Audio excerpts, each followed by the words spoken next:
하늘의 문을 여소서 이곳을 주목하소서. 성도 여러분 안녕하십니까? 또 새로운 달이 바뀌어졌고 또 새로운 한 주간이 시작되어졌습니다. 이번 한 주간을 통해서 역사하실 하나님을 기대하면서 또 이번 한 주간 지내면 좋겠습니다.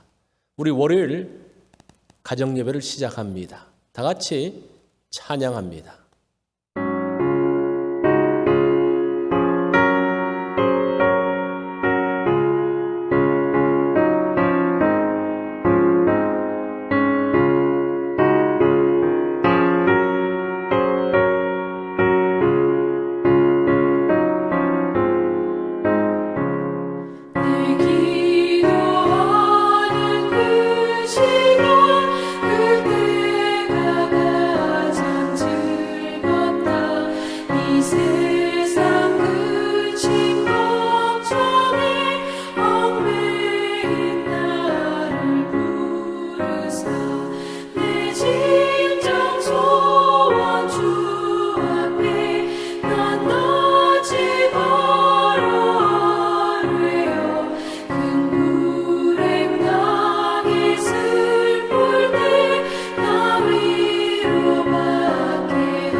오늘 본문은 야고보서 3장 1절로 10절의 말씀입니다.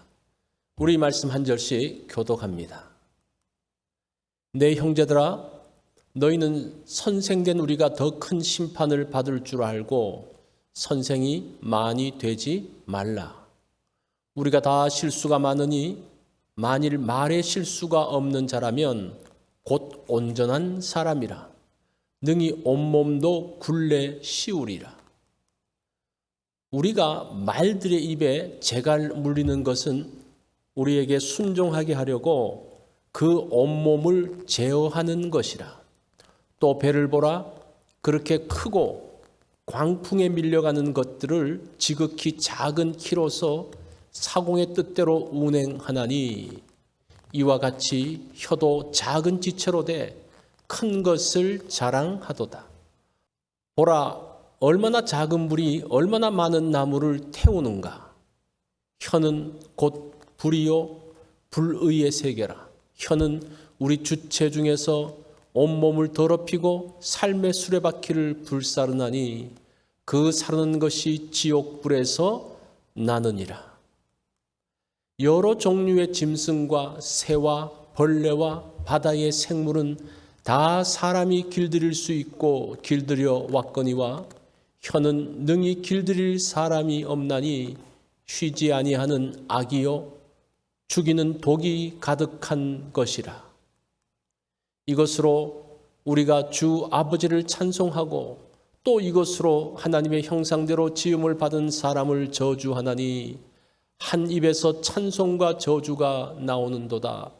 내 형제들아, 이것이 마땅하지 아니하니라. 아멘. 오늘 말씀의 제목은 혀 길들이기입니다. 입안에 혀 같은 사람이라는 말이 있습니다. 혀는 입안에서 많은 일을 하는데 아주 부드럽게 입안의 필요를 채워줍니다. 혀처럼 부드럽고 세심한 사람과 함께 있다면 큰 축복이겠죠. 혀는 입안의 문제만 해결하는 것이 아닙니다. 외부에서 일어나는 문제도 해결합니다. 천냥빚도 새치혀가 해결합니다. 많은 적이 몰려와 위험한 가운데 있는 도시를 지혜로운 혀는 피 한 방울 흘리지 않고 지켜냅니다. 오늘 3절과 4절 말씀을 보면 우리가 말들의 혀에 재갈 물리는 것은 우리에게 순종하게 하려고 그 온몸을 제어하는 것이라. 또 배를 보라, 그렇게 크고 광풍에 밀려가는 것들을 지극히 작은 키로서 사공의 뜻대로 운행하나니라고 하죠. 혀는 힘센 말을 조정하는 재갈과 같습니다. 힘세고 거친 야생마도 일단 재갈이 물리고 나면 말 탄 사람이 마음대로 조종할 수가 있습니다. 혀는 큰 배를 조종하는 키와 같다고 합니다. 키는 작지만 커다란 배를 마음대로 조종합니다. 바람 불고 파도가 쳐서 배가 흔들릴 때도 키를 가지고 조종하여서 배를 항구에 도착하게 합니다.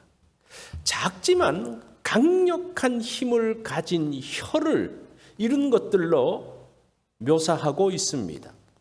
자, 이 혀를 어떻게 사용하느냐에 따라서 축복이 되기도 하고 저주가 되기도 합니다. 혀를 잘 훈련하고 길들이면 아주 큰 일에 사용되어집니다. 7절과 8절 말씀을 보면 여러 종류의 짐승과 새며 벌레와 바다의 생물은 다 사람이 길들일 수 있고 길들여 왔거니와 혀는 능히 길들일 사람이 없나니. 혀가 이렇게 유익하고 강력한 힘을 가지고 있지만 한 가지 치명적인 약점이 있습니다. 혀를 길들이지 못한다는 겁니다. 혀를 길들일 수 있다라고 생각하지만 실제는 쉽지 않습니다. 나도 모르게 입에서 말이 터져나갑니다. 나의 의도와는 상관없이 말이 나가기도 합니다. 화가 나면 혀가 통제되지 않습니다. 제정신이 아닌 가운데서 말을 막 쏟아냅니다. 나도 모르는 사이에 독을 뿜어내는데 그것을 컨트롤할 수가 없습니다. 길들여졌다고 생각을 하는데 어느 순간 또 벗어나는 것을 봅니다. 자, 10절과 11절 말씀에 보면 그 혀의 모순성에 대한 말씀을 합니다. 한 입으로 찬송과 저주가 나는도다. 내 형제들아, 이것이 마땅치 아니하니라. 샘이 한 구멍으로 어찌 단물과 쓴물을 내겠느냐라고 하죠. 대부분의 것들은 하나에서 한 가지만 나옵니다. 한 나무에서 한 종류의 열매만 맺힙니다. 한 샘에서 한 가지 물만 나옵니다. 그런데 혀는 다르다는 거예요. 혀는 모순 덩어리입니다. 한 입에서 찬송과 저주가 동시에 나옵니다. 사랑의 말과 독설의 말이 동시에 나옵니다. 혀가 이런 모순을 담고 있기 때문에 길들여지지 않는 거예요. 혀에 대한 모순을 사람이 알 수 없기에 손대지 못합니다. 혀는 약하고 부드러운 지체기에 쉽게 생각합니다. 내 생각대로 움직일 수 있다라고 생각을 합니다. 실수하면 고치면 된다고 생각을 합니다. 그래서 사람들은 계속해서 혀에게 쏟고 있습니다. 길들여지지 않은 혀를 가지고 오늘도 나아갑니다. 그래서 많은 사람들이 혀로 인해서 다치고 고통을 당합니다. 부드러운 혀, 강력한 힘을 가진 혀, 길들여지지 않는 혀, 못쓴 덩어리의 혀. 어떨 때는 축복의 모습을 갖기에 기뻐하지만 어떨 때는 이 혀가 저주의 모습으로 나타나기에 당황합니다. 여러 개의 얼굴을 가지고 팔색조로 변하기에 그 정체를 파악하지 못하고 속고 있습니다. 혀는 길들여져야 합니다. 그러면 강한 힘이 선하고 복되게 사용됩니다. 그렇게 길들여지면 이 혀를 통해서 사람을 세우고 일으키는 놀라운 에너지를 만들어 갈 수 있습니다.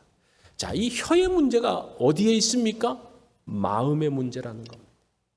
혀의 말은 마음에 있는 것이 그대로 나가기 때문입니다. 내 마음이 선한 곳에 고정되어져 있지 않기에 내 마음이 성령 하나님을 거슬러 우왕좌왕하기에 혀가 길들여지지 않습니다. 나의 혀가 길들여지기 원합니다. 그러기 위해서 내 마음에 평안과 기쁨을 담기 원합니다.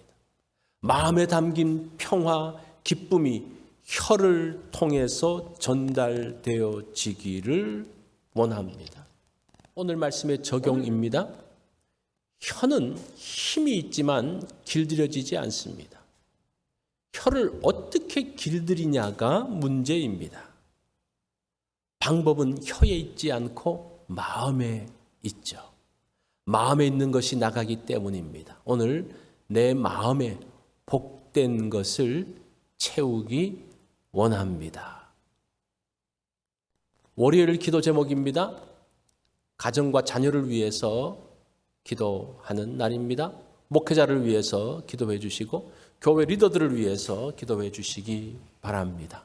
오늘도 성경 읽기 있는 것 기억해 주십시오.